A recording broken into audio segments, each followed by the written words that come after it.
Buenas tardes. ¿Cómo andan? ¿Saben qué clase es hoy? La última. Opa, llegó el momento. La última clase de teórico. ¿Está bien? Seguramente haya una clase adicional cerca del parcial, que sea más de consulta, pero ya no de temas nuevos, no de teóricos, sino seguramente venga yo con algunos docentes de práctico a una clase particular. Y es muy probable que usamos este bloque horario, que es el que estaba agendado los miércoles, pero no lo vamos a hacer la semana próxima porque todavía falta para los parciales, lo cual me imagino que no sería tan aprovechada esa clase, así que la vamos a postergar un poquito. A través de EVA después le vamos a avisar cuándo es la clase. Bueno, así que antes de ponernos nostálgicos, de ponernos a llorar todos acá porque termina el curso, vamos a introducir el último módulo, que tiene que ver de alguna manera con una forma de dar una introducción a lo que va a venir. ¿Está bien? Algo sobre lo cual no hemos puesto el foco o el énfasis en este curso, que ha sido el diseño de tipos abstractos de datos, el diseño de módulos, si se quiere llamar, y es algo que se profundiza bastante más en programación 4. Ni siquiera programación 3, programación 4 profundiza en el diseño de programación modular en un paradigma diferente que se llama orientación a objetos, donde uno va a ver la palabra tipo abstracto de datos como una clase o un objeto. Y van a ver que la cercanía de las nociones que vimos en este curso y las que van a utilizar en programación 4 es muy cercano. ¿Tá? Un TAD uno lo puede ver como una clase en un lenguaje orientado a objetos. Entonces, de alguna manera, y para hacer como una reflexión final del curso, vamos a ver cómo sería o qué cosas hemos detectado importantes a tener en cuenta cuando uno diseña aplicaciones. O sea, cuando uno se focaliza más en la especificación y no tanto en la implementación, que ese ha sido el foco en el curso. O sea, que ustedes, lo que hemos dicho en las distintas tareas es darles especificaciones, ¿no? Los .h, y ustedes se han encargado esencialmente de hacer las implementaciones, los CPP. ¿Está bien? Entonces, este dibujito un poco trata de dar un vistazo muy rápido a tres componentes que son importantes cuando uno diseña sistemas de porte mediano, o sea, sistemas que no son chiquitos, que no se programan solo en un módulo, que necesitan de alguna manera descomponer su complejidad, por ejemplo, en varios módulos, tratando de que la forma de programar esos módulos sea de tal manera que me asegure varias propiedades que cuando vimos introducción a tipo abstracto de datos las declaramos y hoy las vamos a revisar al final del módulo, ¿no? O sea, reusabilidad, mantenibilidad, no sé, ventajas en eficiencia, que si yo cambio algo no tenga que cambiar todo, ese tipo de cosas. Entonces, en este dibujito, ¿qué es lo que estamos señalando? En ese triángulo verde es cuando uno quiere hacer una aplicación, un sistema de porte mediano, que uno ve que por su complejidad no es solo un módulo de código, sino que requeriría, digamos, un cierto desarrollo. Si quiero hacer el file system de un sistema operativo, un manejador de base de datos, un editor de texto, etcétera. Y entonces ahí aparecía como para diseñar esa aplicación uno puede usar módulos o tipos abstractos de datos. Y acá está separadas dos capas del tipo abstracto de datos. Lo que llamábamos la especificación, que es lo que está más resaltado acá porque va a ser el foco de la clase de hoy, y lo que son posibles implementaciones de ese tipo abstracto de datos. Entonces, la idea es que uno desarrolla la aplicación usando tipos de datos primitivos o no primitivos, y por eso son tipos abstractos, ¿no? Listas, pilas, colas, diccionarios, mappings, distintos tipos de cosas. Y cuando desarrolla esa aplicación verde, quiere hacerlo un tanto independiente a cómo yo voy a implementar la lista, la pila, la cola, el conjunto, el mapping. Yo me gustaría basarme en qué es lo que este módulo sabe hacer, su especificación. Yo en base a eso diseño la aplicación y pospongo de alguna manera las posibles implementaciones que cada uno de estos módulos, porque puede haber varias especificaciones de tags diferentes, pospongo la consideración de cómo se implementaría cada uno de esos módulos, o incluso si hay más de una forma, cuál elegiría y por qué. ¿Está bien? El foco del curso ha estado más centrado en que ustedes le dábamos un poco esto hecho y ustedes se han concentrado más en desarrollar implementaciones. ¿Está bien? Y incluso vimos que con distintos criterios yo puedo elegir alguna que sea mejor que otra. ¿En qué criterio, por ejemplo? En la implementación. ¿Por qué una implementación puede ser mejor que otra? Por la eficiencia, ¿no? O sea, porque esta es más eficiente en esta operación, por ejemplo, que esta otra. Por el uso de la memoria, el tiempo de ejecución, el espacio de almacenamiento son nociones de eficiencia que hemos abordado. Pero cuando uno hace el diseño o desarrolla la aplicación verde, no quiere meterse en todos estos detalles de acá. O sea, lo que quiere es desarrollar esa aplicación en base a una interfaz que me provee este módulo. ¿Qué es lo que sabe hacer hacia afuera? Y ahí nos centramos fundamentalmente en lo que llamamos la especificación o el punto H. Entonces, en base a ese dibujito hay dos preguntas que justamente son importantes en la programación modular. ¿Qué es un tipo abstracto de datos y para qué sirven? Entonces, de alguna manera, si uno mira, vuelve este dibujito, ¿para qué sirven? Bueno, para descomponer esta complejidad de hacer una aplicación compleja en base a módulos, ¿tá? Independizar o descomponer esa complejidad en partes, ¿está bien? Avanzar en la implementación del sistema sin preocuparme de las implementaciones de los módulos. ¿Está bien? Eso es un para qué sirve, ¿no?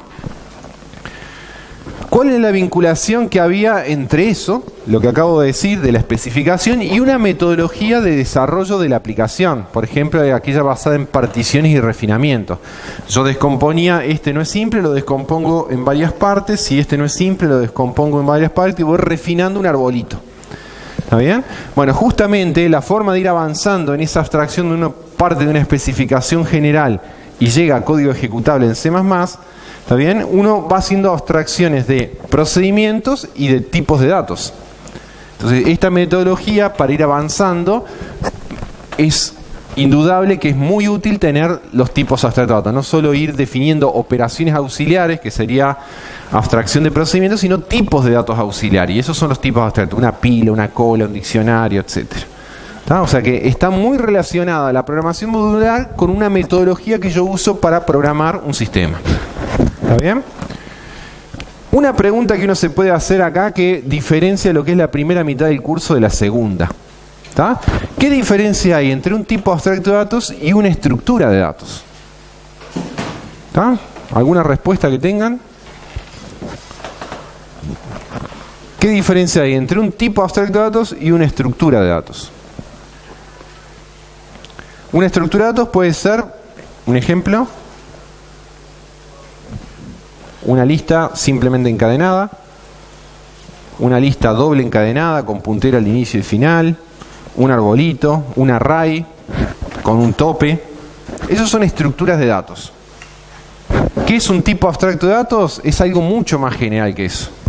Un tipo abstracto de datos lo que separa es qué es lo que hace ese tipo de datos de cómo lo podría llegar a hacer. ¿Está bien? De alguna manera esto es justamente la palabra abstracto, quiere decir que no es primitivo. Las estructuras de datos son primitivas del lenguaje. Yo usando punteros y arreglos armo estructuras. La primera parte del curso hizo énfasis en las estructuras. ¿Por qué? Porque bueno, justamente yo necesito poder programar esto, pero de la segunda parte interesa más cuando yo hago una aplicación las especificaciones, porque lo otro puedo decir, bueno, si yo soy una empresa y yo voy a trabajar en el diseño de una aplicación y tengo varios módulos de esto, yo empiezo a hacer el diseño de esta aplicación y delego en otra gente del equipo de trabajo ir implementando cada uno de estos módulos. Dame una implementación de este, dame una implementación de este. Es más, podría tomar las entregas que hacen de una tarea de usted y tomo el módulo tal de uno, el módulo tal de otro y las podría acoplar con el mismo caso de prueba, debería funcionar. Porque si las interfaces, que son estos módulos, están claramente identificados, yo podría acoplar justamente y dividir la complejidad del desarrollo de una aplicación grande en equipo de trabajo, paralelizar el trabajo. ¿Está bien? Entonces, estructura de datos fue lo que fuimos la primera parte del curso. Ahí no encapsulábamos nada, no hablábamos de abstracción. En la segunda parte del curso, a esa estructura de datos le dimos como una capa de comportamiento, de lo que se llama la especificación de un tipo de datos. Es como un salto de abstracción. Cuando uno programa sistemas pequeños, trabaja a este nivel y en general no anda haciendo especificación y todo, porque es simple. Pero cuando uno trabaja en sistemas medianos o grandes, trabajar de esa manera no es bueno. Si yo tengo 5.000, 10.000 líneas de código y está todo mezclado y quiero cambiar una estructura de datos, tengo que revisar todas las líneas de código y eso no es bueno. ¿De acuerdo? Entonces, cuando hablamos de especificaciones, ¿qué componentes hemos, espero, determinado que son claves si yo quiero hacer un diseño de un tipo nuevo? ¿Está? ¿Qué es lo que caracteriza una especificación? Entonces, si recuerdan, básicamente eran dos cosas. Un tipo, que era un nombre que uno le daba al tipo abstracto de datos, lista, pila, cola, un nombre, que como tipo uno solía decir que era opaco. ¿Qué quiere decir? Que ahí lo único que íbamos a hacer, es más, en el lenguaje siempre era un puntero a una representación elegida, pero la representación no está en la especificación, es como la dejo pendiente. ¿Está bien? O sea, de alguna manera yo no voy a decir a este nivel cómo se puede implementar. Un conjunto se podía implementar con una lista ordenada, con una lista no ordenada, con un árbol binario de búsqueda, con un arreglo de bits, con una tabla de hash. Se puede implementar con un arreglo con tope. Y no quiero, cuando yo especifico, estar hablando de esos detalles. Buena pregunta. ¿Alguien tiene una respuesta? ¿Por qué? Y en general no solo C++ pide que sea un puntero o una representación. Sí, no solo que me da libertad, como él dice, para escribir la estructura que más me convenga, pero ¿por qué tiene que ser un puntero? ¿Cómo? Exactamente, esa es la respuesta. Recuerden, cuando yo declaro una variable, por ejemplo, x de un tipo t, en un lenguaje, pero C++ es un caso particular, pero a otros lenguajes le pasa lo mismo. ¿Qué hace el compilador? El compilador, cuando trata de compilar esta instrucción, no solo ve que sintácticamente es correcta, sino dice, bueno, en la memoria le voy a asociar en un cachito de memoria que lo va a acceder desde el programa con el nombrecito X, un espacio para guardar cualquier elemento de este tipo T. Entonces, si sabe que es un entero, sabe cuántos bytes usa para representar un entero, por ejemplo. ¿Tá? Entonces le reserva para guardar cualquier entero de los representables. Ahora, cuando yo, por ejemplo, digo, mi tipo se llama lista, y no es primitivo del lenguaje. Entonces, si yo quiero declarar una variable del tipo lista, él me va a decir, yo qué sé cuánta memoria darle si vos todavía no me diste la implementación de esto. No sabe cuánta memoria reservar. Entonces la forma, una solución de compromiso que hace el lenguaje, diciendo, te doy cierto, te permito que hagas algo como una trampita. ¿Cuál es la trampita? Que siempre me pongas un puntero. Esto lo vas a elegir más tarde, la representación elegida. Pero al vos ponerme un puntero, yo por lo menos voy a guardar espacio para una dirección. Cuando yo sepa lo que vas a guardar, qué tamaño tiene, le haces el new en tiempo de ejecución y en tiempo de ejecución le asocias la memoria que precisás. Es por eso que en las especificaciones siempre ponemos punteros, porque así el compilador sabe que para esta variable, sin saber qué es lo que es esto, sabe que tiene que guardar espacio para una dirección. Entonces por lo menos puede seguir haciendo sus cosas. ¿Se entiende? Es una solución de compromiso para no trancar justamente poder hablar de cosas que todavía no sé cómo las voy a implementar. Pero además de elegir un nombre, que es el tipo, el nombre, opaco porque la representación no la conozco, otra cosa muy importante en la especificación eran qué operaciones, porque las operaciones son las que distinguen qué es lo que va a hacer este tipo. ¿Está bien? Entonces ahí habíamos identificado, si recuerdan, tanto para listas, pilas, colas, si repasan todos los TAD, las categorías estas se repetían. Las que uno se llama operaciones constructoras, que hay un paréntesis de más, las operaciones selectoras y a veces destructoras se suelen poner en la misma categoría o en dos categorías distintas, y los predicados. Entonces, en resumen, ¿qué es lo que permiten las constructoras de un TAD, de una pila, de una cola? ¿Qué operaciones? ¿Cuál es la característica para decir estas son constructoras? ¿Cuál es la función que tienen las constructoras?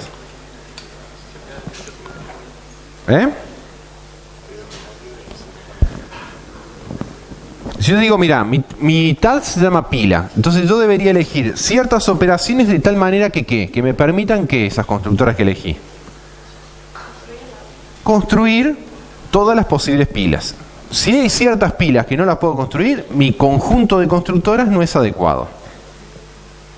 Por ejemplo, si solo pusiera una operación de push, que agrega un elemento al tope de una pila, pero no pongo una operación que genere un stack vacío, ¿está bien? De alguna manera sería como un set de constructores incompleto. Puedo agregar a una pila, pero ¿cuál es el arranque de la pila? Entonces digo, un vacía más un push es un set de constructores que cualquier pila la puedo generar. Arranco de vacía y voy apilando sucesivas veces. Cualquier stack que vos me lo dibujes, yo te lo construyo con esas dos operaciones. Lo mismo si repasan las listas. En la lista lo que pasa es que uno puede tener distintos sets de constructores. Por ejemplo, puedo tener un vacío para una lista y una operación que inserta por posiciones, donde la posición es un parámetro, un numerito. Puedo tener listas donde la posición sea, si yo quiero que la lista sea ordenada, que el criterio sea lo insertás donde corresponde, porque si la lista está ordenada, lo agregás de tal manera que siga estando ordenada. Puede haber listas de posiciones implícitas, esas que uno dice, agregalo luego de la posición corriente. Asume que hay como un cursor que está marcando una posición corriente y yo tengo operaciones para mover ese cursor. ¿Está bien? Entonces hay criterios diferentes. Pero lo cierto es que cuando uno piensa en las constructoras, porque ahora estamos pensando en cómo diseñar nuevos tags, no cómo ver los tags que ya le dimos, sino cómo hacer cosas nuevas. Entonces uno tiene que pensar qué operaciones le voy a poner a ese nuevo tag, de tal manera que todo lo que yo pensé que ese tag iba a tener, lo pueda construir. Esa es una. Inversa a esa están los selectores o selectoras. Las constructoras lo que hacen es generar. Y las selectoras lo que hacen es la inversa, es obtener de algo que ya está construido. ¿Está bien? Entonces, típicamente, en una pila yo decía, constructora tengo el vacío y un push. ¿Y selectora qué tenía? Bueno, inversa al vacío no hay porque no hay nada que sacar de una pila vacía. Pero de una pila que tiene, ¿no?, elementos con uno arriba, que es el que hice el push, puedo decir, dame el tope o borrar el tope, que sería el pop. Entonces puedo tener dos selectoras. Como inversa el push, tengo el pop y el top. Entonces, las constructoras generan y las selectoras permiten justamente al revés. Si yo quiero recorrer una pila para hacer algo, voy seleccionando, ¿está bien? Y voy obteniendo los datos. En la programación orientada a objetos, los constructores son lo que se llaman los métodos set. Le dan valores a los atributos. Y las selectoras son lo que se llaman los métodos inversos, los get. Dame valores de los atributos hacia afuera. ¿Está? No siempre yo le puedo decir a una pila dame el tope. ¿Por qué? ¿Qué puede pasar? Exacto. Y entonces ahí entran los predicados. Los predicados se usan, básicamente vieron, dos o tres funciones. Uno es cada vez que yo una operación digo, esta operación no siempre se va a poder hacer, tengo que tener un predicado para chequear. Por ejemplo, el tope, digo, no se lo podés aplicar a una pila vacía, entonces tengo que tener un predicado que chequea si una pila es vacía o no. O sea, siempre que tengo una precondición, tengo que tener una operación para chequear eso. ¿Por qué? Exactamente. Como yo no conozco la estructura, no puedo mirar el puntero a ver si... Yo no sé cómo lo va a implementar. Entonces la forma que tengo de manera abstracta, sin conocer cómo se implementa, es preguntarle con un predicado. Entonces, justamente, si yo pongo precondiciones y no tengo los predicados asociados para preguntar, el diseño de ese contrato está mal hecho.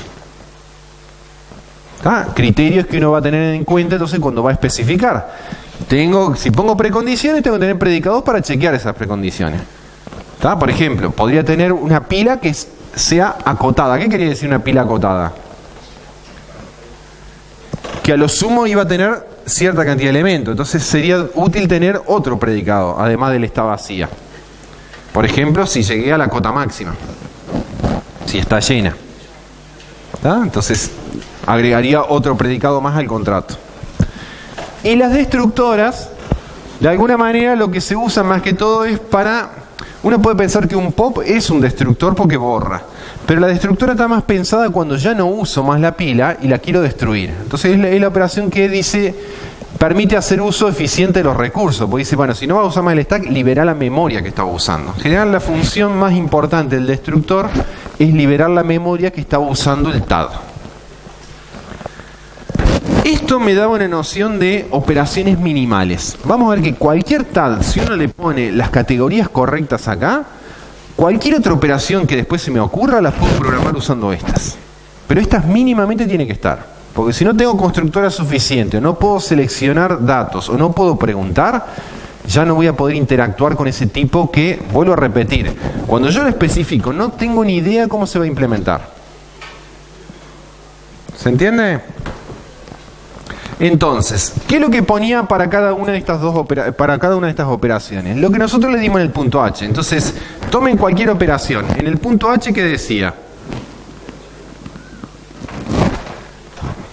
¿Qué decía el punto H de cualquier operación? Por ejemplo, en la operación push, ¿qué ponía uno para el push? En el H. El encabezado, que se suele llamar la firma de la operación, no sé qué parámetros toma, qué parámetros retorna, y exacto, la pre y postcondición. Eso es lo que va en una especificación. O sea, si ustedes miran el dibujito, es la parte de todo un desarrollo de un sistema que tiene menos código. Porque es un nombrecito, que es el TAD, y después firma de operaciones con descripciones, pues son comentarios las pre y post. Pero pasa a ser, créanme, el factor clave del diseño de una aplicación grande. ¿Ah? En una empresa, los que ganan más no son los que implementan estas cosas. Son los que saben cómo hacer un diseño de un sistema en base a estos contratos. ¿Está bien? Saben qué contratos, o sea, qué especificaciones son suficientes, ¿está bien?, para poder hacer un sistema funcionar.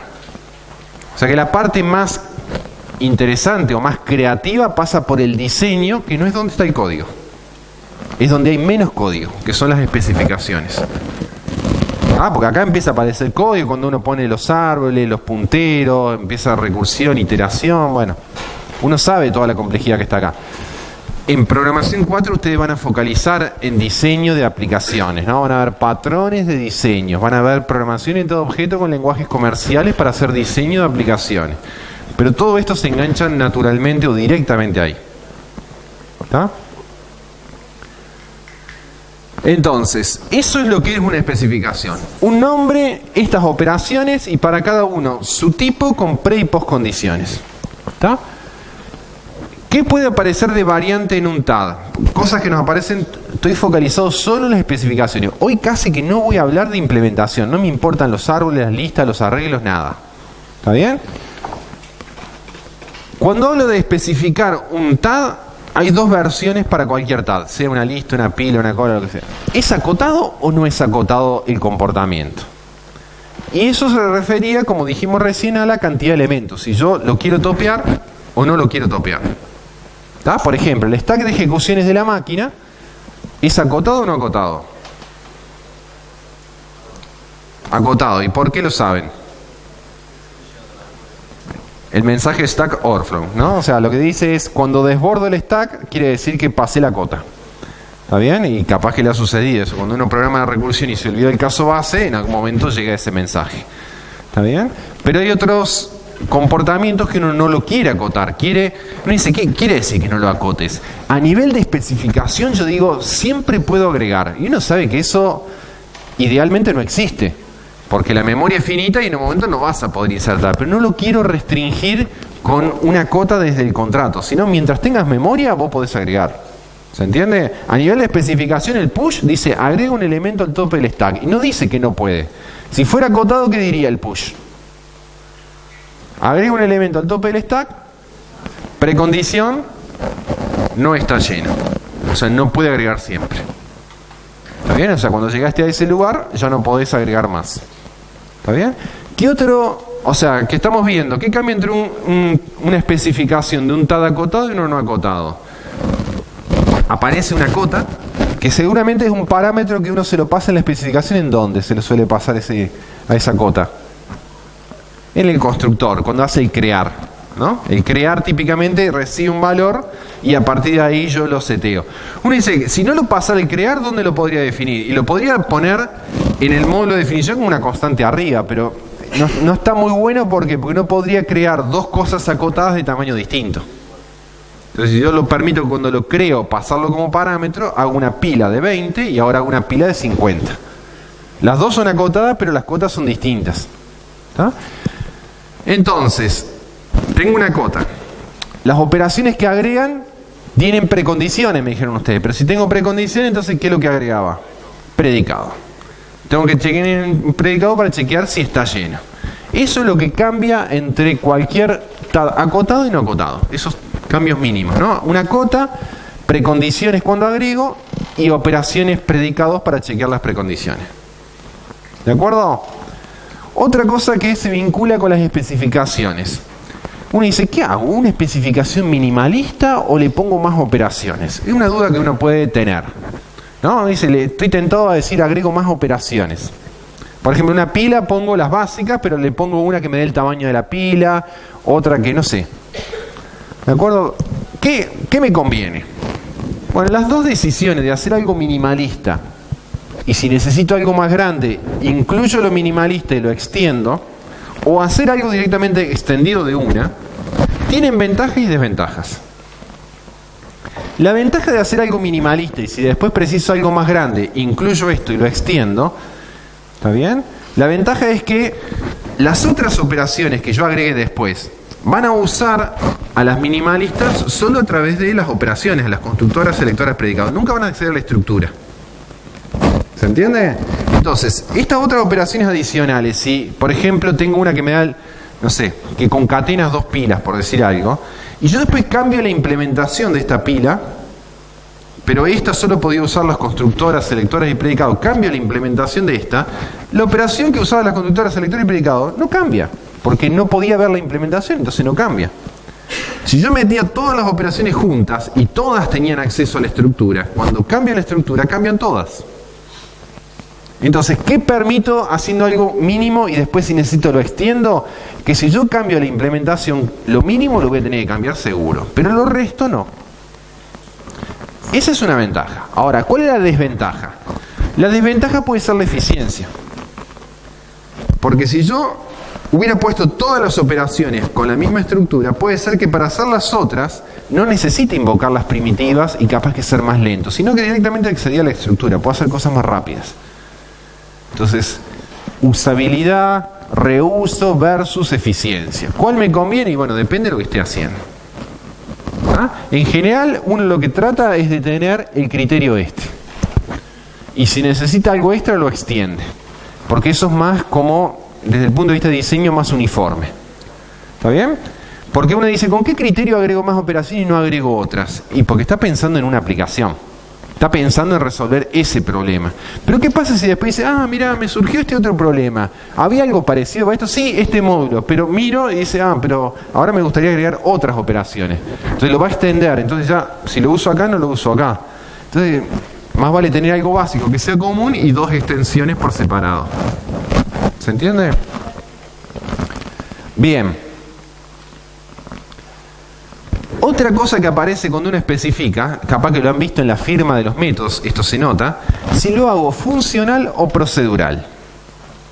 ¿Tá? O sea, si la firma de las operaciones, ¿no? el perfil de la operación es un procedimiento o es una función. En general, si todas son funciones o si todas son procedimientos. ¿Está bien? Pros y contras. ¿Tá? Por ejemplo, si yo tengo una lista, ¿qué puedo poner como firma de una operación de una lista? Y podría poner algo así, ¿no? Un void, insertar, ¿no? Que reciba una lista L, ¿no? Donde este es un puntero a la representación, ¿está bien? Y un elemento, supónganse, de tipo TX, ¿está? Y lo que estoy diciendo acá es que yo estoy pensando que voy a insertar un elemento con algún criterio que me lo dirá la poscondición de esta operación en esta lista y va a modificar la lista. Es un procedimiento. La otra sería decir, no, mira, funcional sería este concepto. Dado una lista, te va a dar una nueva lista. Que sería una función. En general, cuando uno habla de listas, de pilas, de colas, el criterio más usado es el procedural. Porque cuando uno escribe cosas funcionales, donde tiene la lista parámetro, la lista resultado, aparece una duda. ¿Cuál es la duda? Tiene que ver con la memoria, pero no es dejar memoria colgada, sino, ¿cuál es la pregunta? Exacto. En particular, si este comparte o no memoria con esta. ¿Está ¿Está bien? O sea, si estoy usando la memoria de esta lista para agregarle un elemento más y es esta nueva lista, o sea que en realidad no son dos listas completamente independientes y comparten el resto de la memoria. Y eso puede ser peligroso, porque puede ser que yo después salga de la función sobre esta lista, borre cosas y se me van a borrar sobre esta también, que era la parámetro. ¿Se entiende? Entonces, cuando uno lo hace procedural, y acá pone un void, esa duda no existe, porque ya no hay una lista parámetro y una lista resultado, es la misma. Entonces ya despejé la duda, yo modifiqué la lista parámetro. ¿Se entiende? Entonces, por lo general, para evitar eso, uno usa procedimientos. Pero la clase pasada que yo me enfermé, ustedes vieron árboles, ¿no? ¿Y vieron la firma de los árboles? Cuando uno, por ejemplo, decía, dame el subárbol izquierdo, ¿no? Una selectora que podía decir, si el árbol no es vacío, dame la raíz, dame el subárbol izquierdo, subárbol derecho, si era binario, ¿no? O sea, si no es vacío, uno tiene este dibujito. Constructora, ¿qué podría decir? Dame un elemento y dado dos árboles, genera un árbol. Si no es un árbol binario de búsqueda, ¿no? Y selectoras podría tener para este dibujito tres operaciones. Dame de un árbol no vacío la raíz, dame de un árbol no vacío el subárbol izquierdo, dame de un árbol no vacío el subárbol derecho. ¿Sí? Pero fíjense, ¿cómo escribiría cualquiera de estas dos? Típicamente, y seguramente en las transparencias estaba así, supónganse que este era el tipo árbol, uno tendría algo así, ¿no? Árbol izquierdo. ¿Qué es lo que hace? Bueno, dado un árbol, me da el subárbol izquierdo, precondición no vacío, ¿no? Y acá típicamente es funcional, no es procedural.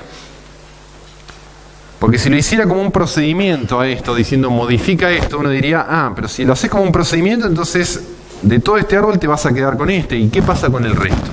¿Lo estás perdiendo? ¿Queda memoria colgada? Entonces, en los árboles es muy común usar las firmas funcionales. Y en los árboles es muy común asumir que las estructuras de retorno comparten memoria con las estructuras parámetros.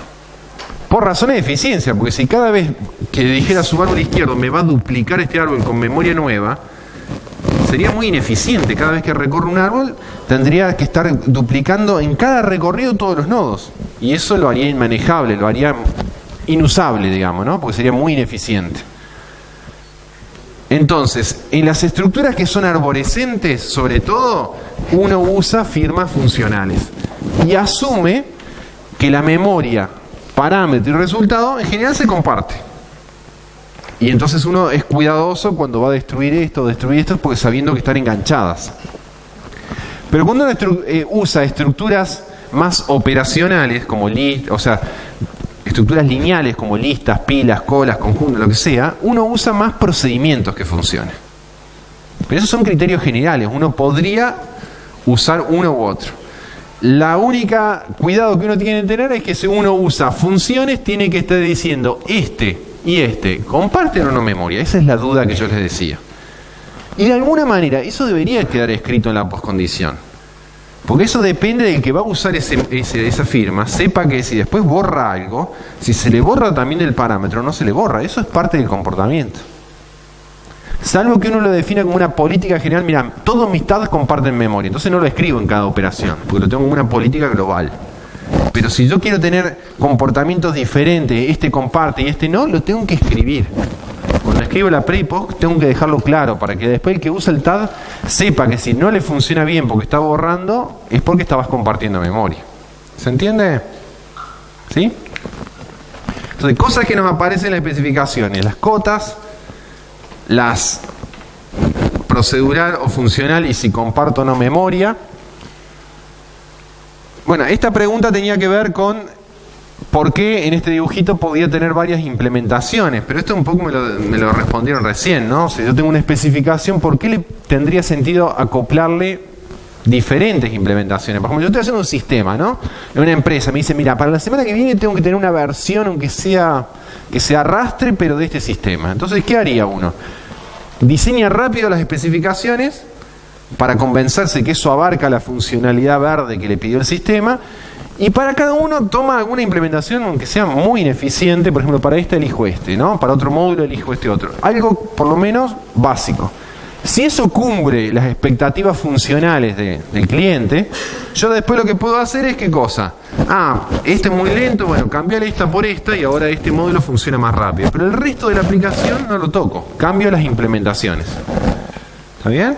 Entonces, de alguna manera, ¿por qué puedo tener varias implementaciones? Porque, bueno, cada una se puede distinguir de la otra por tiempo de ejecución, espacio de almacenamiento, por reuso, porque sea más fácil. Yo ya tenía una implementación hecha para, bueno, reusarla, entonces acotás el tiempo de desarrollo, ¿no? Porque facilita el mantenimiento, criterios que uno puede tener para tener distintas implementaciones.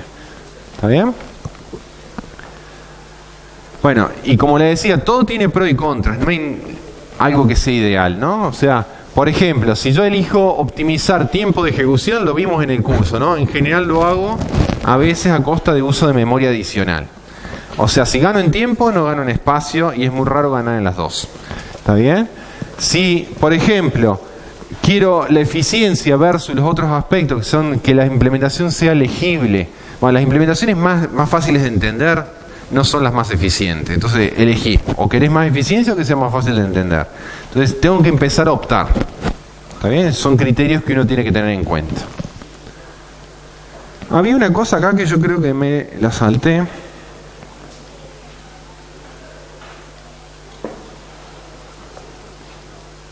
Bueno, ya está. Bueno, para ver un poquito estas cosas en funcionamiento, les voy a poner 3 ejemplos. El último práctico del curso, lo que va a tratar de ustedes hacerlo es pensar sobre especificaciones. O sea, olvidarse un poquito de cómo implemento, pero diciendo, a ver, tengo esta realidad, ¿cómo puedo diseñar una especificación que se adapte a esa realidad?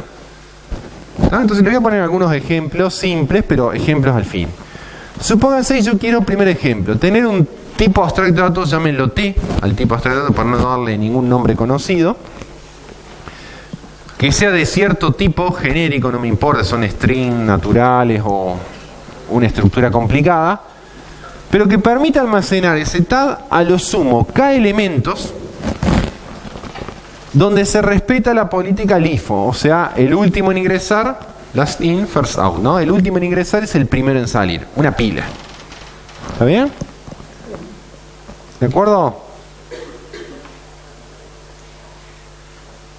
Fíjense acá que dice que permita almacenar a lo sumo los últimos K elementos ingresados. Entonces uno diría, si uno tratara de ver esto, ¿a qué se parece? Bueno, primero antes de ver a qué se parece de lo conocido, veamos ejemplos de uso de esto. Reales, ¿no? Típicamente se usa en algún sistema operativo el delete and delete de archivos, ¿no? Cuando uno borra un archivo, quiere recuperar un archivo borrado. ¿Está bien? Uno hace delete un archivo, el undelete es como el control Z, ¿no? O sea, permite recuperar el último archivo borrado y por razones de eficiencia solo registra los últimos K borrados, no infinitos borrados. ¿Está bien? Otro ejemplo puede ser, para este tag, puede ser cuando uno quiere mostrar, por ejemplo, viene un editor de texto cuando le pone los últimos archivos que había abierto, como una listita de los últimos 5, ¿no? Los últimos 5 que usaste, que son en general, eso se basa en que uno vuelve a abrir o sigue trabajando sobre los archivos que trabajó recientemente, ¿no? Entonces, de nuevo, le muestra los últimos, por eso se parece una pila, pero los últimos K. Y si modifica un sexto, ¿qué pasa? Aparecen los últimos 5, pero el más viejo de todos se va. O sea, siempre muestra a lo sumo los últimos K, ¿no? El control Z, ¿no? El deshacer, rehacer, funciona también con esta política y no tiene una memoria ilimitada. De nuevo, aparece un K. Pero actúa como esa política de pila. Entonces la pregunta es, ahora sí, ¿en qué se parece esto de los tags que hemos visto? Y uno dice, ¿a una qué? Pila. ¿Es una pila? Bueno, vamos a ver si es una pila y qué tan parecido, qué tan diferente es una pila. Y si es una pila, ¿es una pila acotada o no acotada? Parece que estoy haciendo preguntas muy obvias, pero van a ver que tienen trampitas. Uno dice, mira, tenés K, una estructura lineal donde guardás a lo sumo los últimos K. Cada vez que vos, de alguna manera, guardás algo acá, supónganse que lo guardo acá arriba, y quiero recuperar el último, ya sea en el sistema de undelete o en el sistema de los archivos recientemente modificados, uno obtendría esto. Entonces, ese dibujito era un stack. Si miran el TAD stack que vimos, cuando uno inserta y saca por el mismo extremo, eso es una pila. Pero, ¿qué puede pasar? Y lo que puede pasar es que yo, para ciertas operaciones de esta, que agrego, puede ser que esté lleno. Que ya tenga acá. ¿Y qué pasaría en ese caso para respetar lo que dice ahí? Claro, me tengo que registrar los últimos K. No es que tengo que prohibir un nuevo ingreso. O sea, yo tenía 5, ¿no? Mi K es 5. Voy a insertar un sexto que... Entonces, ¿qué tengo que hacer? Acordarme del que voy a insertar y de los 5 que tenía, ¿cuál? De los 4 más nuevos. Entonces se va el más viejo. Cuando llego a que esta inserción hace que esto está lleno, el más viejo se tiene que ir. ¿A qué se parece esto? ¿A qué se parece esto? Una jeringa, ¿no? ¿A qué se parece esto? Y si uno mira este extremo, se parece una pila. Y si uno mira esta inserción con este egreso, ¿se parece a qué? A una cola. Que podemos llamar pila cola. Para decir algo, ¿no? Para darle un nombre, una pila cola. ¿Es acotado o no acotado? Si era acotado, en el sentido tradicional, ¿qué es lo que diferenciaba? Lo dije recién, un TAD acotado y uno no acotado. Que hay un K, que lo tengo, pero además, ¿qué pasaba cuando yo insertaba y... ¿Qué ponía uno en la operación de inserción? Precondición, no podéis insertar si está lleno. Y acá sí puedo insertar si está lleno. O sea, no es un acotado tradicional. Yo siempre voy a poder agregar. Lo que pasa es que no voy a recordar todo lo que inserté. Entonces, en ese sentido, es acotado porque no voy a tener más de K. Pero no es acotado en el sentido tradicional que tengo precondiciones. Siempre puedo insertar. ¿Se entiende? Tampoco tiene sentido entonces decir que es no acotado, porque no estoy registrando todo. Entonces es un híbrido entre acotado y no acotado. Un híbrido entre una pila y una cola. ¿Se entiende? Entonces, de nuevo, esto es una variante de cosas que vimos. Obviamente, uno ve los TAD fundamentales en el curso, pero después la realidad a veces son pequeñas variantes de. Entonces la pregunta sería, ¿cómo especificaría esto, esta variante de pila-cola, si yo tuviera que ahora escribir un módulo de especificación? Supónganse que tomo la especificación del stack. La pregunta es, ¿dónde cambia? ¿Qué voy a cambiar de la especificación del stack? ¿El vacío va a cambiar? ¿La que crea la estructura vacía? No, copio la misma que estaba en el stack y digo, para esta me sirve. Voy ahora a ¿cuál? Al push. ¿Qué decía? Agrego un elemento al tope de un stack. ¿La copio tal cual? ¿La copio? Bueno, ¿y qué digo? Exacto, entonces digo, agrega el elemento al tope del stack y si estaba lleno, elimina el más viejo. Una cosa así. Si acá solo se va a acordar de los últimos K, ya de los otros no se va a acordar más. No, pero pensalo en genérico, ¿no? O sea, solo registra los últimos K. Entonces, si agrego uno y ya tengo los últimos K, el K más uno ya no se va a acordar más. Voy a decir si lo borro lógico físicamente es la cuestión, pero eso es de implementación. ¿Está bien? O sea, a nivel de especificaciones yo ya no lo veo más. ¿Qué haces vos a nivel de implementación para que eso sea eficiente? Desde el punto de vista lógico no lo vas a ver más, entonces sería útil que desde el punto de vista físico lo liberes, pero eso es potestad de la implementación, no del contrato. Yo lo que diría acá es, bueno, lo borra, pero decir físicamente capaz que es abusar un poco de lo que le pido. No lo vas a usar más, lo borrás. Y bueno, si lo borrás solo lógicamente y no físicamente, estás desperdiciando memoria.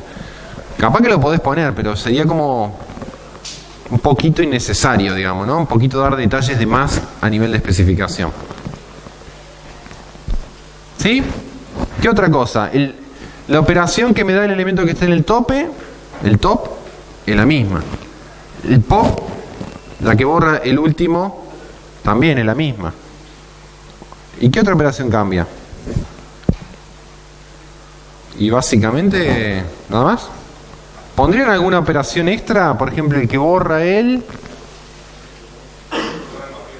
más viejo. Bueno, vamos a ver. Acá está un poquito ese dibujito. Voy a tapar acá para que se vea mejor. Entonces acá tendría la especificación de esto, que estoy tratando de copiar la pila y ver qué cambio de la especificación de la pila para que simule ese comportamiento de la jeringa, ¿no? Entonces digo, bueno, voy a tener mi tipo T, mi TAD se llama T, va a ser un puntero, una representación opaca, por ahora no me preocupo cómo se va a implementar, y empiezo a poner las operaciones constructoras, pongo un crear, le doy el K y me genera una T, sería pila cola, o jeringa si quieren le ponemos, ¿tá? Una pilar que reciba, si es de enteros, pensemos que es de entero, una jeringa, un entero, y lo hace como procedimiento, lo agrega, y entonces acá viene la parte interesante que dijeron por acá, ¿no? Dice, inserta IMP. Si estaba llena P antes de la inserción, o sea, tenía acá elementos, elimina el valor ingresado primero, o sea, el más antiguo. Eso de alguna manera da esa ilusión. Agrega un elemento y si estaba lleno, elimina el más viejo. ¿Se entiende? Sí. Acá igual estoy diciendo lo que quiero, no es que estoy ejecutando código. Yo lo que digo es, mira, inserto el elemento. ¿Tá? Si ya tenía acá, el más viejo se tiene que ir. Si vos después cuando escribís el código, primero lo borrás y después lo insertás, eso es una cuestión de cómo llevas a la práctica esta descripción. ¿Está bien? Yo lo que sí tengo que tener en cuenta cuando especifico qué es lo que es, que este comportamiento no sea ambiguo. Que no pueda venir el implementador y hacer dos cosas, capaz que invierte los procesos, pero el resultado final tiene que ser el mismo. Si no es el mismo, hay algo que está mal. La especificación quizás era ambigua.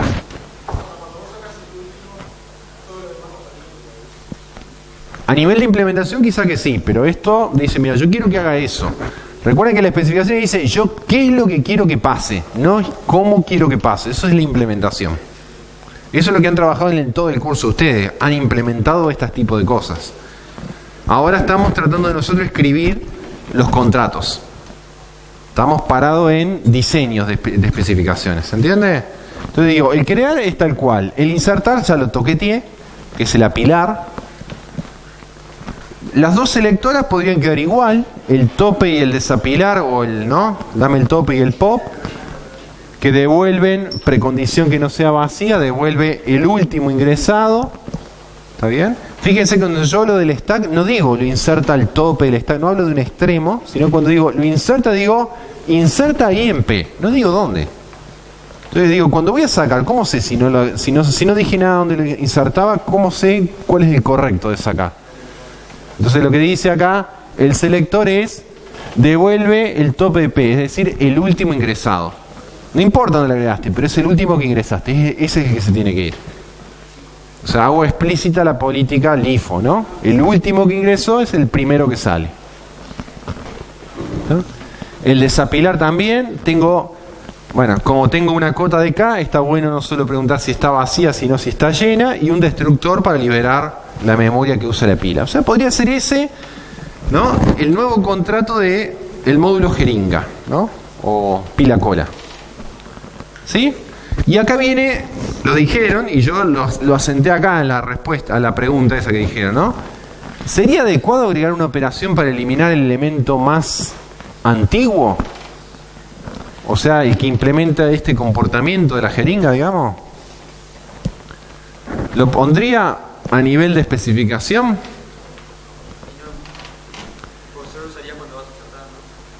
O sea que vos decís, lo ves como una operación auxiliar de esta en realidad. ¿Qué pasaría si yo lo agrego? O sea, pongo dual a este que borra el último, otro que borre el primero. ¿Qué podría pasar? Podría pasar, si yo lo pongo como una operación desde la especificación, podría ser que alguien diga, voy a borrar, y borro cuando no estaba lleno. Entonces ya ahí estoy desfigurando el comportamiento, porque yo solo quiero que se vaya el más viejo si estaba lleno cuando inserto. Entonces, típicamente eso, hay un error muy común, es que uno empieza a agregar operaciones que no deberían estar acá, que son auxiliares de esta, por ejemplo. Ese borrar el más viejo es auxiliar de este. ¿Y dónde podría estar esa operación? Podría estar en el CPP, pero como una operación auxiliar para poder implementar esta. Pero no como una operación de las que yo le doy a esta aplicación para que vea. Él no va a poder nunca borrar el más viejo, sino el comportamiento de que se va el más viejo es como consecuencia de ciertas inserciones. O sea, lo único que podés hacer vos es insertar. ¿Se entiende? Si yo le permito el otro, le podría permitir que borre el más viejo cuando no está lleno. Entonces el comportamiento cambia. ¿Está bien? Estoy abriéndole posibilidades de hacer algo que no es lo que yo quería. Ese tipo de cosas son las que uno tiene que estar pensando cuando especifica. Especificar lo que quiero, pero no dejar puertas abiertas a que después tenga comportamientos indeseados. O sea, que le permita hacer cosas que yo no quería. ¿Está? Entonces, lo que es auxiliar puede estar en la implementación, pero ya no es visible desde el contrato, que es la especificación. ¿Está? Bien. Bueno, un segundo ejemplo. Hoy la clase va a ser más corta, así que pónganse contentos. Un segundo ejemplo, que después lo vamos a trabajar en el práctico, es... Les puse acá un ejemplo donde uno puede ver variantes también, ¿no? Típicamente uno dice, mirá, quiero modelar los trabajos enviados a una cola de una impresora. El modelo más simple para decir es usar el TAD cola que vimos en el curso. ¿Está? Y sí, puede ser que yo lo modele a eso como una cola tradicional,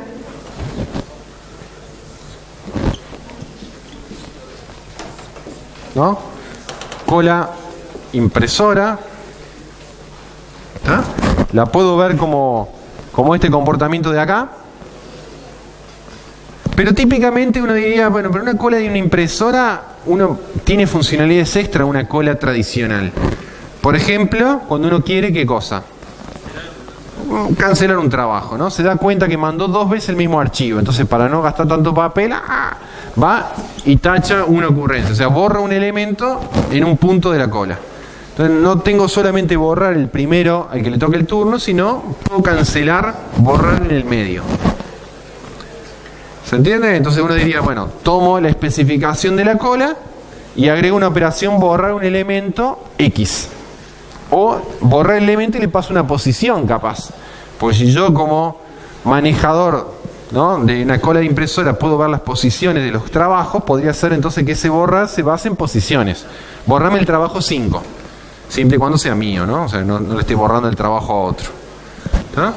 Podría ser que mi cola de impresora se basara en prioridades, o sea que la impresora no atiende por orden de llegada, sino que atiende por prioridades. Entonces, de nuevo, ¿cómo adaptaría el contrato de la impresora si ahora mi impresora trabaja con prioridades? Entonces podría decir, mira, empiezo una cola vacía como constructora, agrego un elemento, no digo dónde, y cuando voy a sacar un elemento, o sea, voy a atender la selectora, que sería el más prioritario, puede ser el máximo, mínimo, el más prioritario, digamos, ¿no? Y borrar el más prioritario. Y uno diría, ¿y qué pasa si las prioridades son iguales? Bueno, todo eso lo tengo que decir justamente cuando yo especifico. Si yo me bajara en prioridades, diría, mira, doy una operación, dice, te devuelve de una cola no vacía, precondición, el elemento más prioritario. Si hay 2 de igual prioridad máxima, te da, por ejemplo, el más antiguo. Todo eso debería quedar escrito para el que vaya a implementarlo y el que use esa operación sepa cuál es el comportamiento que se va a dar. No puede estar ese comportamiento supeditado a sorpresas. Bueno, sorprendeme, a ver qué es lo que pasa, ¿no? No, porque eso genera ambigüedad justamente en el funcionamiento. Una función, entonces, muy importante de una especificación es que ese pre- y postcondiciones no sean ambiguos. Por eso en muchos lenguajes, o cuando uno hace aplicaciones críticas, no ha sido el caso de este curso, para no matarlos, ¿está bien? Porque están haciendo este curso en paralelo con lógica, uno escribe a veces las pre- y postcondiciones usando el lenguaje matemático. Por ejemplo, lógica o lógicas de alto orden. Cuando el sistema es crítico, ¿por qué? Porque yo después quisiera demostrar propiedades. Y sobre un texto en español no puedo demostrar si esto es ambiguo o no. pero si sobre una fórmula lógica uno puede hacer una demostración para ver si tal cosa vale o no vale. ¿Está bien? Es la forma de alguna manera chequear de que esto se deduce que siempre va a ocurrir. ¿Cómo ustedes saben que algo, de alguna manera, una operación está bien o está mal? Cuando uno pone este contrato y después la implementa, ¿qué hacen los docentes para saber si uno hizo bien o mal eso? Los testing. ¿Tá? El testing es una forma muy usada en la ingeniería de software, muy usada en el medio, para chequear si las aplicaciones cumplen o no sus contratos. O sea, lo que esperaban que hiciera. Pero para sistemas críticos eso no es suficiente. O sea, si uno quiere imponer sistemas, ¿no?, de acreditación, de transacciones bancarias, lo que sea, te dice, no, testing no me alcanza. Para pasar la norma ISO no sé qué, tenés que tener una prueba formal de que tu código soporta estas propiedades. Entonces tengo que formalizar, probar propiedades. En la carrera hay un docente excelente que dicta cursos de este tipo, ¿está? Yo. ¿Está bien? Que usamos ese tipo de herramientas para verificar en aplicaciones críticas de seguridad. ¿Está bien? Entonces usamos herramientas, ¿está bien?, que usa la industria para verificar propiedades y extraer código seguro de una aplicación. Dispositivos móviles, plataformas de virtualización. ¿No? Ahora estamos trabajando mucho con Android. ¿Está bien? Haciendo pruebas de seguridad con Android. ¿Está bien? Eso para que ustedes vean que esto, que hasta ahora parece algo como artificial, como decorativo, una pre o post condiciones, si no dice lo que quiero, es la forma, digamos, más fácil de hacer que esta aplicación haga cualquier cosa. Es por eso que vuelvo a decir, esto es la clave. Es como el corazón, porque actúa de nexo entre estas dos. Si yo escribo mal esto, el que vaya a implementarlo hace cualquier cosa. Si escribo mal esto, el que esté usando la aplicación puede tener comportamientos que él cree que son una cosa y son otro. Entonces, esto es justamente el vínculo entre esto, por eso se llama a veces contrato, ¿no? Este es el contrato entre los implementadores y los diseñadores o usuarios de aplicaciones. Es por eso que esto es tan importante y por eso que Programación 4 le va a poner mucho el foco a los patrones de diseño, de escritura, de contratos de software, usando el paradigma de orientación a objetos. ¿Ah? Un último ejemplo que tengo acá para mostrarles tiene, quizás lo comentaron, que ver con la clase de la semana pasada, con árboles. ¿Está bien? Típicamente uno quiere, digamos, hacer un TAD que tenga que ver con árboles generales. De eso que les encanta a ustedes, ¿no? Los árboles generales. ¿Ah? Un ejemplo puede ser un file system. Típicamente un file system como árbol general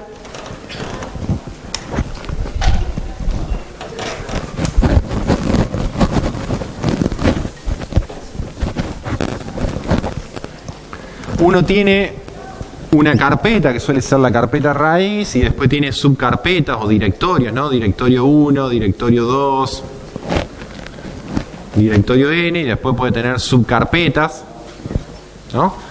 Directorio 1.1, directorio 1N, vamos a poner el K acá para no repetir, y puede ir armando así este tipo de estructuras, ¿no? La forma de estructurar muchas veces las carpetas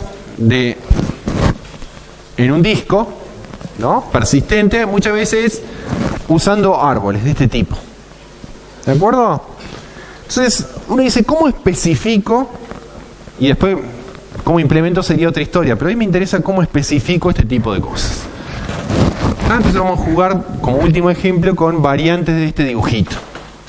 ¿Está? Entonces, típicamente uno diría, mira, voy a hacer una constructora. Entonces, pongamos la idea, insertar. Vamos a tomar como operación distinguida para charlar la inserción. ¿Dónde inserto si quiero agregar una carpeta o un directorio en este dibujito? ¿Qué tiene que decir el insertar? En palabras, ¿no? No el código. En palabras. El directorio que voy a insertar en parámetros, sí. Quiero insertar el directorio X. En este árbol, le pregunto, ¿y dónde? ¿En dónde lo voy a insertar? O sea, uno diría, voy a insertar X en un, llamémoslo A, esto, el árbol, ¿no? Insertar el directorio X en A. La pregunta es, a ver, cierro ahí, después vemos si hace falta algún parámetro más. Dice, ¿y dónde agrega X en A? ¿Dónde se da? O sea, ¿sorprendeme? No. O sea, no puede ser agregarlo donde quieras. Porque... ¿qué le podría decir? Dirección, pero si es una dirección, de nuevo, acordate que estoy a nivel de especificación. Yo no sé cómo esto se va a implementar. Seguramente sea con punteros, pero vos no lo ves en la especificación. Bueno, ¿y qué sería un recorrido? ¿Cómo se suelen llamar esas?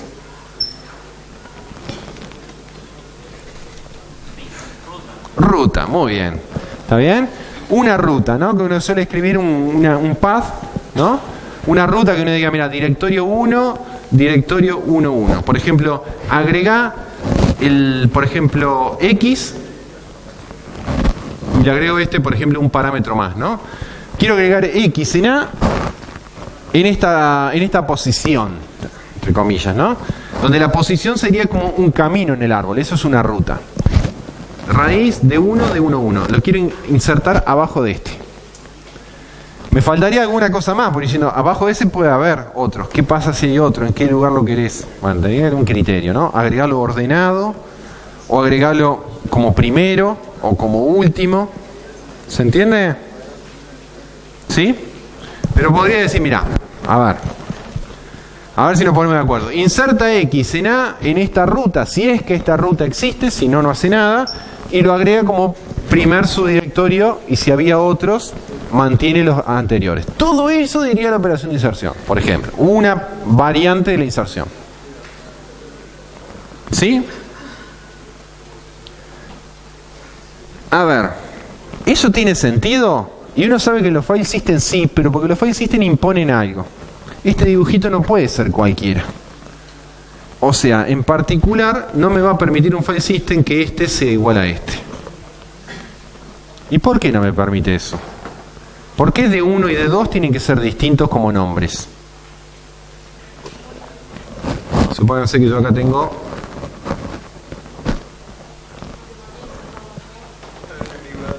podría haber ambigüedad. Si de 1 es igual a de 2, se llaman los dos programación 2.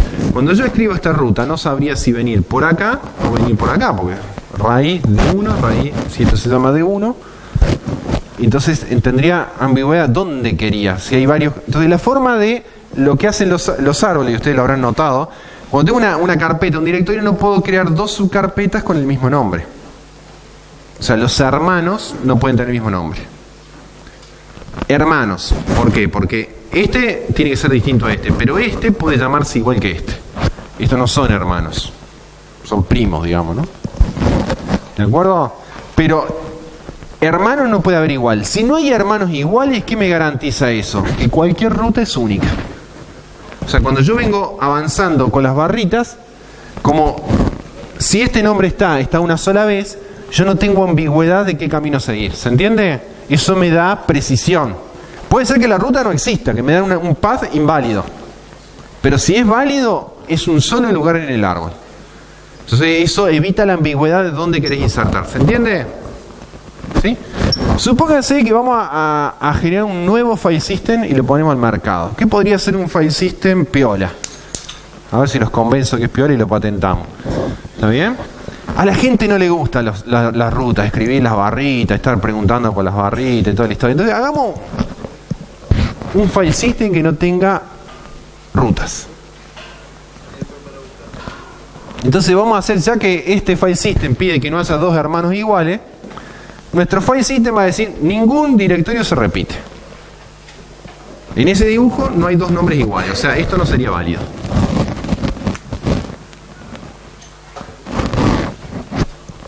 Supongo que yo digo, voy a tener árboles generales sin repetidos. Eso es lo que estoy diciendo, ¿no? Ningún nodo se repite en ningún lado. ¿Está? Y en general suelen ser no vacíos. ¿Por qué digo no vacíos? A ver, si solo tuviera la inserción con esta ruta, ¿cuál es el problema? Incluso en el ejemplo anterior donde permitía repetir acá, ¿cuál es el problema?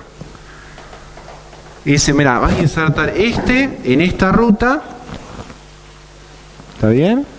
En este árbol. Y uno diría, pero estoy suponiendo que existe ¿quién? La raíz, por lo menos. Porque si no lo voy a insertar como hijo de, tengo que tener al menos uno. Entonces, en general, uno cuando tienen un file system, dice los árboles son no vacíos. O sea, el root nunca lo podés eliminar. Podés borrar todo lo que está abajo, pero el directorio raíz siempre... Podés borrar los archivos que están en el root, pero el root como nodito como no se va nunca. Entonces tengo un nodo, entonces ahí sí, a partir de ahí puedo armar todas las rutas. ¿Se entiende? Bueno, supónganse entonces que digo, ningún elemento se repite. ¿De qué podría ser una operación de inserción más piola donde no le pase la ruta? ¿Qué le podría decir? Inserta este elemento, y ¿cómo le diría en cualquier lugar que se me ocurra? A ver, ¿qué parámetro le pondría? Inserta este, ¿en dónde? Le daría el árbol y el nombre del directorio padre, por ejemplo. Mira, quiero insertar a X en A como hijo de Z. Entonces diría, quiero insertar este como hijo de este. Entonces Z, si está en el árbol, está en un solo lugar, porque no hay repetido. Por ejemplo, dice, mira, este es Z. Entonces agregalo como hijo de este.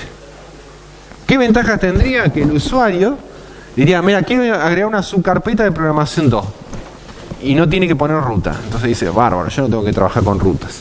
Si quiero borrar, tampoco. Digo, quiero borrar programación 2.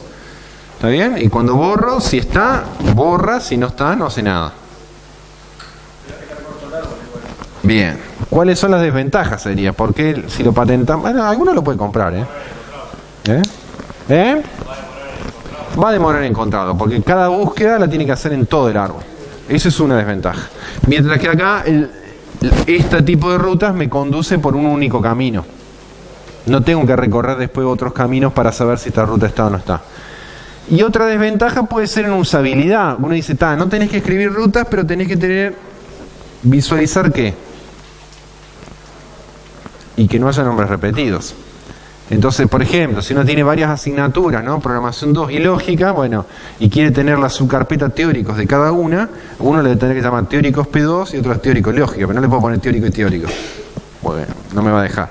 Entonces tengo que siempre estar como inventando nombres nuevos. ¿Está bien? Pero eso podría ser una variante. ¿Por qué le digo todas estas cosas? Porque eso me llevaría a especificaciones distintas, donde uno impone a esa realidad algo distinto. Por ejemplo, en la primera, que no hubiera dos hermanos iguales, para hablar de este tipo de rutas. En la que dije recién sería que ningún elemento se repite. Entonces ahí ni siquiera hace falta que yo le pase como parámetros rutas en las operaciones de insertar o de borrar. Eso hace que cambie la firma de la operación, pero también lo que escribo como pre y post. ¿Se entiende? Bueno, en este último módulo del curso, lo que vamos a trabajar a nivel de práctica son ejemplos de este tipo. O sea, uno escriba especificaciones, ¿tá? Y con variantes, y tratar de ver si eso contempla la realidad, pero no deja abiertas puertas a cosas que, comportamientos indeseados, como le mostraba recién en la pila cola, cuando uno podía borrar el último y no estaba lleno. ¿Se entiende? ¿Sí? Entonces, en esta última parte del curso ustedes van a trabajar un poquito más con eso. Y para ir cerrando, ¿está bien? Algo que hemos usado mucho en esta última parte del curso, donde obviamente la noción de tipo abstract datos ha sido clave para el diseño de aplicaciones de porte mediano grande, ha sido esta palabrita, abstracción. Cuando uno quiere pasar de programar aplicaciones chicas a aplicaciones grandes, el concepto fundamental es lograr organizarse y abstraer. Y abstraer, fíjense que ha tenido para nosotros, si uno lo trata de ver a lo largo del curso, dos impactos o dos significados distintos. Uno más de definición y otro más de forma de proceder. La primera, creo que es abstracción, fundamentalmente es ignorar detalles. Eso es abstraerse. Cuando yo me abstraigo de algo, por ejemplo, un estudiante en BDLIA le pide los datos mínimos que precisa para la operativa de ese estudiante en la facultad, pero no les pregunta ni el color de pelo, ni el color de ojo, le pregunta los datos de contacto mínimos necesarios, ¿está bien? Y va registrando la información, pero hace una abstracción del estudiante en sí, ¿está bien? Y ignora muchos detalles. No siempre es fácil, y uno, ¿cómo hace esto profesionalmente?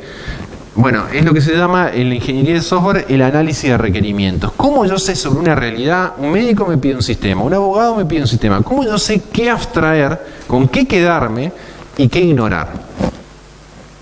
¿Está bien? Eso es todo un área que se llama análisis de requerimientos. Ver qué es lo que quiere la persona que yo haga y de qué de esa realidad me puedo desprender, no me aporta, me genera ruido, ¿está bien? Y qué otras cosas son sí importantes para que yo pueda construir el sistema a partir de ahí. Esa es una cosa fundamental. ¿Eso lo han tenido que hacer ustedes en el curso? No. Porque las abstracciones, cuando nosotros planteamos las letras de las tareas, ya las hicimos nosotros, ya hicimos ese trabajo. O sea, en cursos que vienen posterior a la carrera, ingeniería de software, una de las tareas iniciales son hacer análisis de requerimientos. Lo primero que quiero hacer un sistema, bueno, ¿cómo hago el contrato inicial de ese software? ¿Qué cosas ignoro y qué cosas no? Cuando uno ya determinó qué cosas deja fuera, igual lo que le quedó escrito puede ser algo complicado. Entonces dice, esta aplicación va a requerir un diseño modular. Entonces ahí viene el segundo significado que sí le hemos dado en este curso a la noción de abstracción, que es, vamos haciendo el sistema, pero vamos posponiendo la consideración de detalles. ¿Se entiende? O sea, ¿qué quiere decir eso en el dibujito que yo les mostraba hoy al comienzo? Lo quiere decir, vamos haciendo el sistema y vamos haciendo lo verde usando los amarillos. Y posponemos todas las implementaciones. Cuando termine de hacer el sistema y me cierre el sistema, ¿no? Lógicamente, usando solo operaciones que están en los contratos, bueno, entonces digo, el diseño me cerró, bueno, empiezo a implementar los módulos. Pospongo la implementación, pospongo mejorar esta por esta, que es la eficiencia. Todo eso lo puedo posponer. No lo tengo. Cuando yo hago la aplicación en el primer nivel, me centro en el nivel lógico. Y en el segundo nivel es el nivel físico y la eficiencia. ¿Se entiende? Es más, yo puedo ser en la empresa quien hace los diseños. Y puede haber otra gente que se especializa en la implementación. Y puede haber otra gente que hace el nexo entre este y hace el testing de unidad. Y hay otra gente que hace el vínculo entre este y hace el test de sistema para ver si esto está usando adecuadamente los módulos. Entonces, hay roles en las empresas de software cuando el sistema no es chiquito, sino es modular o grande. ¿Está bien? Entonces, volviendo acá, lo que hemos visto es que tratamos de avanzar en la construcción y esperemos que cuando lleguen ustedes a la tarea 5 y se acaba el curso, van a ver que la tarea 5 es juntar muchas de las cositas que hicieron hasta la tarea 4 y hacer un sistemita. Hacer un puzzle. ¿Está bien? Un puzzle es juntar y ver, mira, esto que había hecho la cola de prioridad para acá, esto que había hecho acá, bueno, ahora puedo hacer este sistema. ¿Está bien? Y ahí cerramos el curso. Entonces, conclusiones. Hablo de tarea y ya se siente el ruidito, ¿eh? La metodología que vimos una metodología para posponer la consideración de detalles, es adecuada en particular para este curso, pero en programación 4 van a haber otras. ¿Está bien? Permite especificar esa metodología tipos abstractos de datos durante el desarrollo. En la tarea 5 les va a quedar claro el mecanismo que seguimos y qué hubiera sido de diferente si yo les pido la tarea 5 sin haberles pedido a las anteriores. Uno tendría que haber hecho todo ese diseño a pulmón. Acá de alguna manera va a decir, por eso me hiciste hacer esto, por eso me hiciste hacer esto, entonces lo junto y ahora tengo esto. ¿Está bien? O sea, lo llevamos por el camino de ya hicimos el diseño. ¿De acuerdo? Que uno separe las especificaciones y las implementaciones tiene las ventajas que dijimos, ¿no? O sea, hace que la parte verde del triángulo, use los módulos a saber de las operaciones, pero no sabiendo cómo están implementadas, pospongo la consideración de la implementación. Y ventajas, esta listita, recuerdan cuando yo di la introducción a tipo abstracto de datos, yo le dije, se las voy a dar ahora y se las voy a leer. Y después cuando termine el curso se las voy a volver a leer. A ver si empezamos a ver que me parece que sí. Es adecuada este tipo de metodología para sistemas modulares. O sea, cuando tengo más de un módulo, si es para un solo módulo, uno no pone todo este tipo de infraestructura para hacer un sistema que lo pueda hacer solamente en un main, ¿no? Entonces es adecuado para sistemas no triviales. Separar para cada módulo la especificación de la implementación, ¿qué ventajas tiene? Lo hace al sistema más legible. ¿Por qué lo hace más legible? Si yo quiero entender un sistema, ¿no? Y mi sistema es este, el verde. Yo para entender todo el sistema, ¿de qué me puedo desprender? Ni siquiera leer para entender lo que hace. ¿Qué no haría falta que yo haga? ¿Qué no haría falta que lea? El código. Yo leo la aplicación y cada vez que dice, está usando una inserción en una pila, miro, ¿qué hace la inserción en una pila? Leo su pre y post. No sé qué, un árbol, inserta en un árbol. ¿Qué hace la inserción en un árbol? Pero todo esto lo puedo omitir. O sea, para entender un código, para comprender un código, para que alguien haga el testing de un sistema, no hace falta que mire las implementaciones, que es la parte más voluminosa del código. Entonces, entender un código, si está estructurado de esta manera, es mucho más simple. ¿Está bien?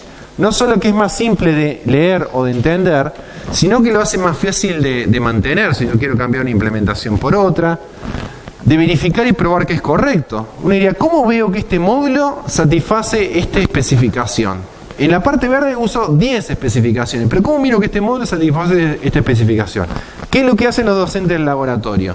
Toman cada módulo que le dimos el punto H y ya tienen hechos los casos de prueba, sin saber cómo lo van a implementar ustedes. Entonces hacen los tests de cada unidad. Y en la tarea 5 vamos a hacer un test de todo el sistema. ¿Está bien? Entonces tengo test de unidad y test de sistema. Algo que se va a profundizar en ingeniería de software, pero acá ya hicieron un camino. ¿Está bien? O sea, puedo verificar y probar que es correcto modularmente. No es que lo chequeo todo al final.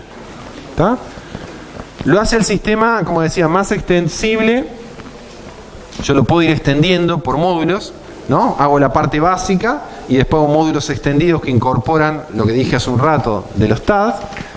Me puedo independizar del tiempo y el espacio de almacenamiento cuando yo hago una primera versión del sistema, con lo cual eso se usa mucho, por ejemplo, en la prototipación de software. Todas las empresas de software, cuando hacen su primer prototipo de sistema para convencer al cliente de que la funcionalidad es la que él está esperando, no lo hace con las mejores implementaciones, con las mejores interfaces. Lo hace de manera de dar una respuesta rápida. Si eso convence, empiezo a mejorar la eficiencia y mejoro también la interfaz. Pero lo voy haciendo sin tirar y empezar de nuevo, sino cambiando los módulos de implementación. Porque ya el diseño fue aprobado de alguna manera. Cuando me dice, ok, es la funcionalidad que yo quería, empiezo a iterar y voy sacando versiones cada vez mejoradas de lo que tenía antes. ¿De acuerdo? Bueno. No puse fin, pero fin. Bueno, gente.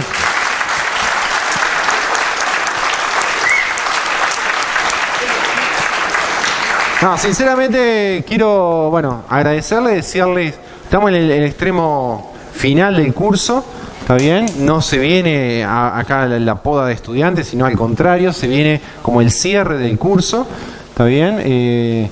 Ahora van a tener una semana, seguramente se van a concentrar un poquito más en el práctico, que cierra la semana que viene, después va a haber consultas y las tareas finales. ¿Está bien? Bueno, esperemos que el curso les haya gustado. Es un puente entre programación 3 y programación 4. Algunas cosas las van a ver en programación 3, estas cosas que mostré hoy se van a ver más en programación 4. ¿Está? Usando el paradigma de objetos, pero básicamente es lo mismo. Bueno, mucha suerte de acá hasta el final.